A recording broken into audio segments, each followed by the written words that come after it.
Hi guys, so in the video today, basically I've been asked to participate in this industrial design 7-question challenge by Morna, who is an industrial designer in Toronto. You might have seen her channel Design Plus Morna. And basically I'm going to go through my answers to the 7 questions. So question 1, industrial design is a fairly uncommon field. How did you discover it? And so for me, at primary school, I'd always kind of drawn logos and drawn little characters. And there was a really popular computer game at the time called Worms. And we built a bit of a team at primary school. And I was always the guy to kind of do the logos and the draw the characters and the weapons and stuff like that. And we kind of designed an alternative to Worms to submit to Team 17. It never happened in the end. But that was always kind of my skill set. And I'd always built things in the garage and created games and just little, platforms with wheels on to go down a ramp on our street and stuff like that. And so when I then went to high school, and in the UK we go to high school when we're 11, my high school was lucky enough to have sort of design workshops and technicians and taught product design formally. So I had that exposure right from 11. So then by the time I was 13 years old, it was pretty much a done deal to me that this was what I was going to do forever, because it was just this one subject that captured everything that I loved doing. And I was also lucky enough to be exposed to some teachers that were pretty eccentric and passionate characters around the area of design, so that certainly helped. But yeah, it was a pretty sort of direct entry into design for me. Question 2, how do you explain your job to those who don't know about industrial design?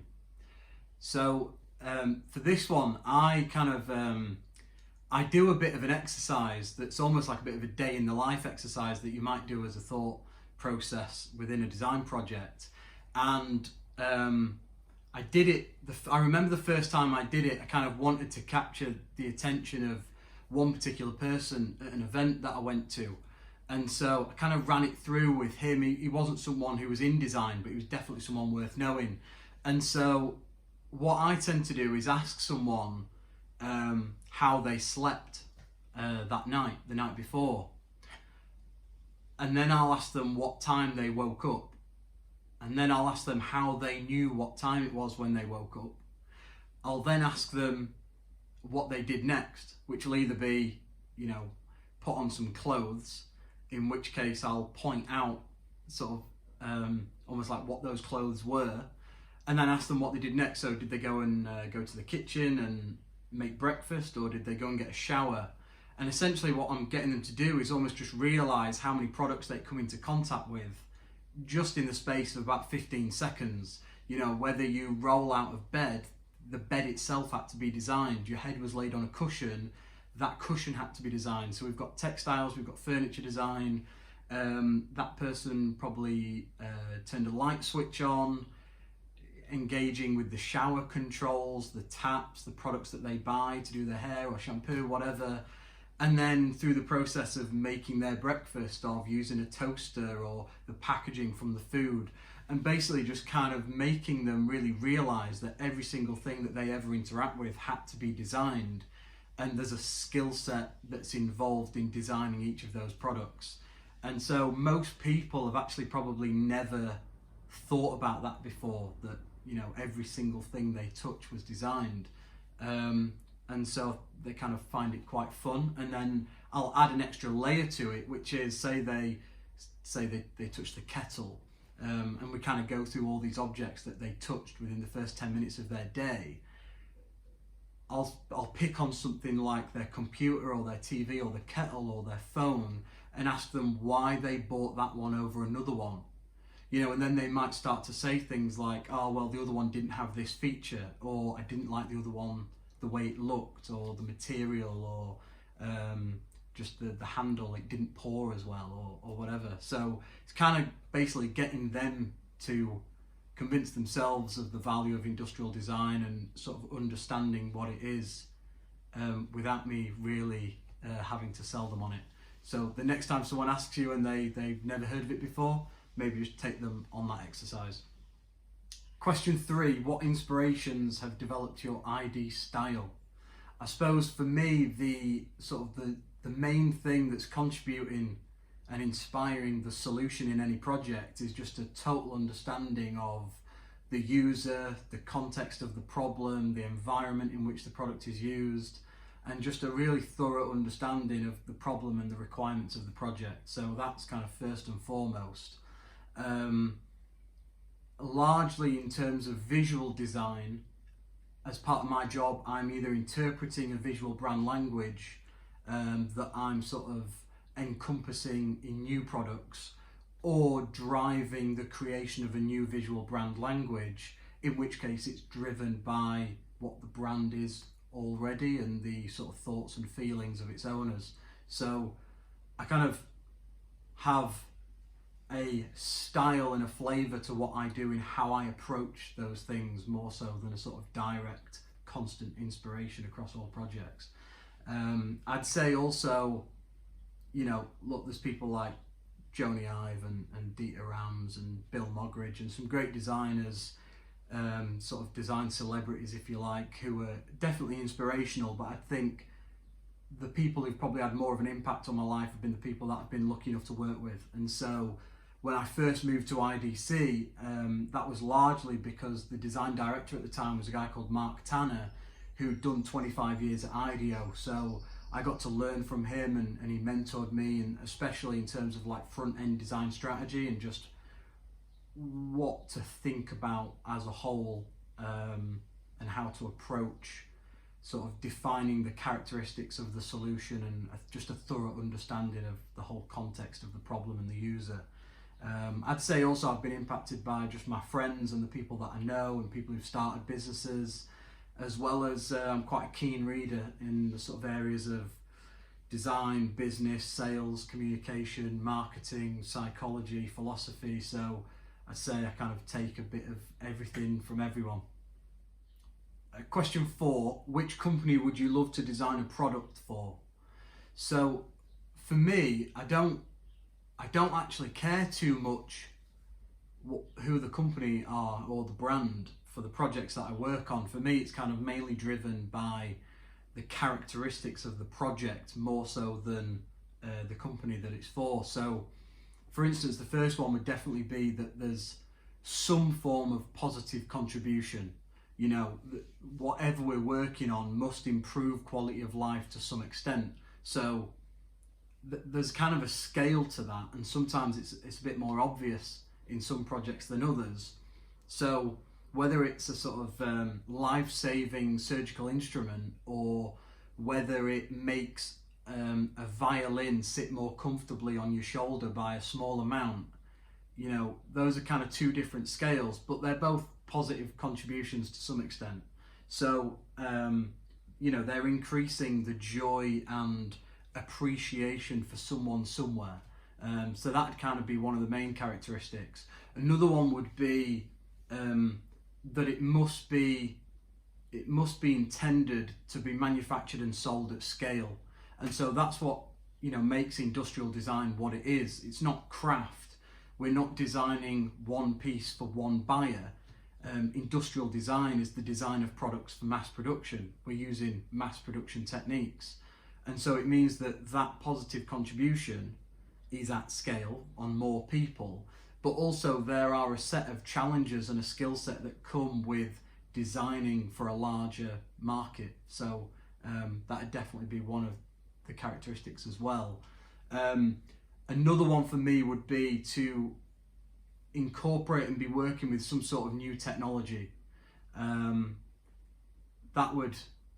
That's definitely be part of my sort of ideal project, in that I've been lucky enough to work on some great projects where you meet people and you're working on a project and you're collaborating with people who've done PhDs and spent 30 years of their life studying something so niche within one area. And so, one project I worked on was a surgical adhesive that's used in heart surgery. And so it's just an exciting thing to be a part of, and it's also sort of the the people that you meet and the challenges of incorporating a new technology and delivering a product that incorporates a new technology is really exciting. So that'd definitely be one. I was actually talking about a lot of these factors of an ideal project recently with someone. I can't remember the full exhaustive list, but I suppose another would also be there should be a certain level of complexity to the project, because if there are more challenges and requirements of the product that are kind of at odds with each other, and there's kind of this really complex web of information that you need to distill in order to reach a solution, it puts the pressure on your ability to simplify and innovate to the test. And so there would need to be a certain level of complexity to the project. And so sort of consumer products, electronics and medical devices and sort of specialist industrial equipment and sort of laboratory equipment and that sort of thing, the types of products that have been working on in recent years kind of just fall into that. So yeah, it wouldn't necessarily be a certain company, but more driven by characteristics of the project. Question 5, what is your go-to industrial design program and why? So I don't really care too much, to be honest, about sort of getting caught up in software and programs and when you use it and when you don't use it. For me, they're just tools that contribute and help you reach an outcome. So I'm not loyal or romantic about any particular software. You know, when something else comes in that I think improves my workflow in any way, then I would move to that. But I suppose if you had to push me for one, I'd probably say SolidWorks, just because it was what I was trained up in at university and is the main sort of CAD package that we use. Question 6, what do you dislike most about industrial design? So for me, the thing that springs to mind is if you know, you can have really good ideas that have sort of definite user benefit, either that you know come up with yourself or ones that sort of come into the business as new inquiries and new projects, and I suppose it's a shame when they just don't add up economically. You know, if just the cost to produce it and the development cost, then mixed with the sort of sales execution strategy, if there's just no margin, it's just not a viable business opportunity. I suppose that's sometimes a shame when you can see that there's user benefit, but it's just not a viable proposition. And then the other one that springs to mind is when you have projects that maybe don't have the optimum level of funding, and so when that's the case, things kind of get pinched and squeezed a little bit, and so you still reach a solution, you know, within the budget, but you can be very aware that had there been more budget and more time, there might have been a higher level of refinement and quality. So I suppose that's could be another one. Question 7 is, what makes an industrial design good? And so I think you know, this has been fairly well documented by some famous designers out there, especially Mr. Rams. But I think for me, the difference from the beginning of my career to now in terms of what I look for when I buy products for myself is this idea of buy me once, and looking that every time I buy a product now, if I can, for it to last as long as possible. And so that's just not feasible with some products, like you know, say a smartphone. You know, if you're going to buy an iPhone or whatever, there isn't, you know, there's some phones out there that are more sustainable than others, but in comparison to, say, my espresso maker, you know, that I should own that for the rest of my life, and it should perform as well then in my 70s or 80s as it does now. And so just kind of looking at products through a lens of, is this going to last a long time, and seeking seeking out quality from a sort of reliability and simplicity point of view is definitely something I look for more so than when I used to. Obviously, it has to meet all the other things that you would expect. Easy to use, good price point, very attractive. You know, that just goes without saying. So yeah, I would say a sort of a long product life and a quality that doesn't deteriorate with that life, and having that as long as possible would be something that springs to mind. So there's my 7 answers to the Industrial Design 7-question challenge. I'll drop some of the links to the other people who've taken part, some of the other platforms. You can go check out their videos. Other than that, thanks for watching.